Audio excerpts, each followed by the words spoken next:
What's going on, guys, and welcome back to the channel. It's time to offer my first impressions of the new season of Destiny 2 because this seems like the right thing to do, right?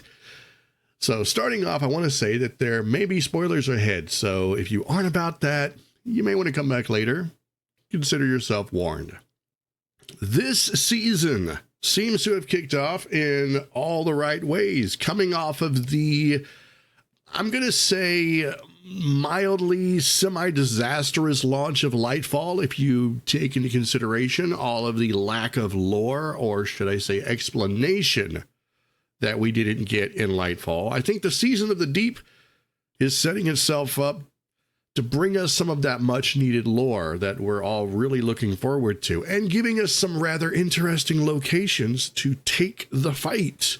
We're finally back on Titan, and we are reunited with Deputy Commander Sloan, who has had some interesting changes happen while she was gone, as well as a new giant underwater friend, Asa. Most likely this is the sea monster we would see when we were on Titan back in the day. I don't know if anyone remembers OG Destiny 2, but when you'd go to the platform, and one of the platforms on Titan, you looked over the side into the water. Occasionally, if you were lucky enough, you would see a sea monster. And so yeah, I think that's probably Asa, and if it is, that's cool. I like that. I like how he may have come back around to that. I think that's really neat. Drifter is also with us again for this season, though I'm not sure how much he's going to be actively taking part in the operation to help Sloan communicate with Asa. But for now, he seems to be sort of integral to the mission. So we'll see how this goes. He was very much with us in the Season of Plunder, and we'll see what he does this season. So I'm not complaining. I think Drifter needs some wins, I think. I don't think he's had a lot of losses, but I'm glad that they're bringing him up into the forefront a little bit more. And of course, we are finally able to go into the water. And by water, I mean the crushing depths of the methane oceans of Titan. Most of the locations on Titan have been reworked into seasonal activities, and honestly, I'm okay with that. I think it fits into the narrative of the season, and it isn't Bungie recycling old content out of some sense of laziness. Not to mention the salvage boss battle area seems to be a completely new map, sort of. A little area, an environment that you can fight on. Very cool. All in all, so far, I think the season has started off very strong. Now, that's not to say that it isn't going to peak and then it will all just be downhill from there. That could very well happen. We may hit a high point and then the rest of it could just meander. So hopefully that doesn't happen. The weapons and the armor for the season for now seem to be okay. I'm still working on how to make my characters look good with the new pieces and the shaders and the ornaments, but I'm not put off by anything that I've seen yet. The new ARC auto rifle is definitely a joy to use, and I think that it pairs nicely with the ARC flavor of the season. I'm really looking forward to seeing how much damage I can do as an ARC wielder. I will admit that the rotation of champion weapons has left me kind of scratching my head a bit, but anti-barrier auto rifles is an absolute godsend. I just wish we could do something about the overload champions.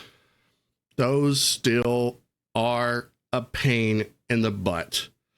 The Veil Quest. Okay, so yeah, if you haven't completed the mission for the exotic machine gun in Lightfall, then you will need to do so before you can access the quest for the legendary hand cannon, which is also tied into a strand aspect.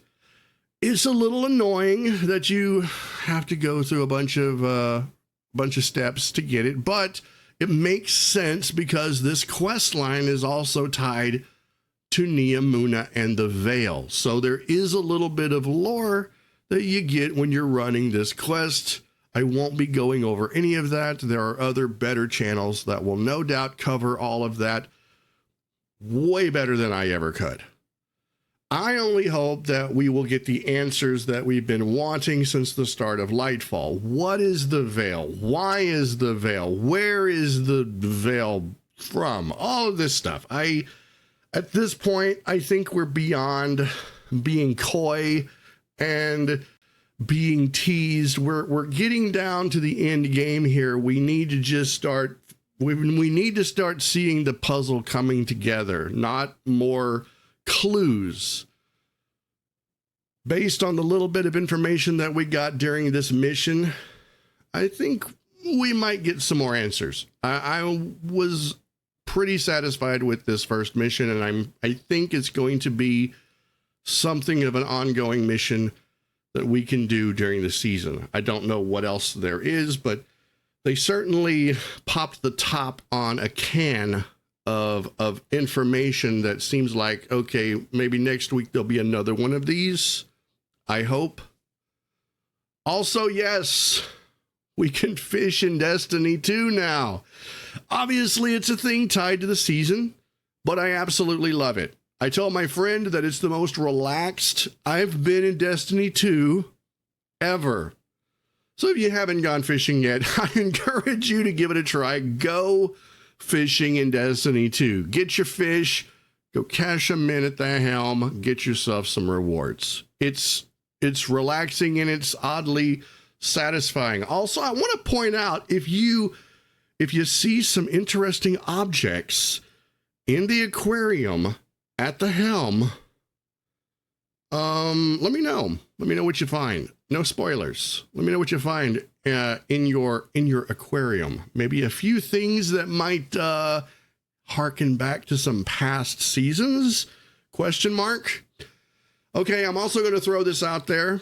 For those of you that have been wondering about it, the Exo Doggo has indeed been added to the tower. And if you can't find him, all you need to do is go visit 801. You can find Good Boy Protocol in the hallway opposite of the entrance to 801's lair.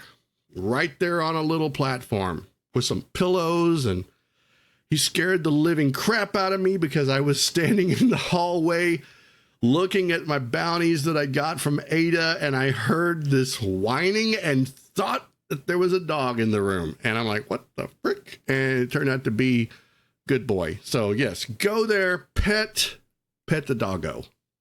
You'll be glad you did. Overall, I think the season is fun, has some interesting things to do, and it seems more filled out than some of the other seasons in the past. Of course, this is just a first impression, and that means that my opinion could change over the course of the next several weeks. But for now, I'm excited to dive in.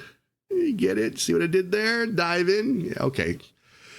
And dive in and get more of the season stories. Maybe find out what our giant underwater friend is all about. I really can't think of anything else to add to this right now, but keep an eye on the channel for more videos and maybe some discussions on Destiny 2, even though I'm not a Destiny 2 channel. But yeah, come back here for more Destiny 2 stuff, as well as a bunch of other content. There, yeah. Check out my other content. You can do that, of course, by subscribing to the channel and making sure that your notifications are on. If you want to watch me troll on all of humanity as I stream games with a Catgirl VTuber avatar, you can find my streams here on YouTube. Feel free to hit me up in chat. That's it.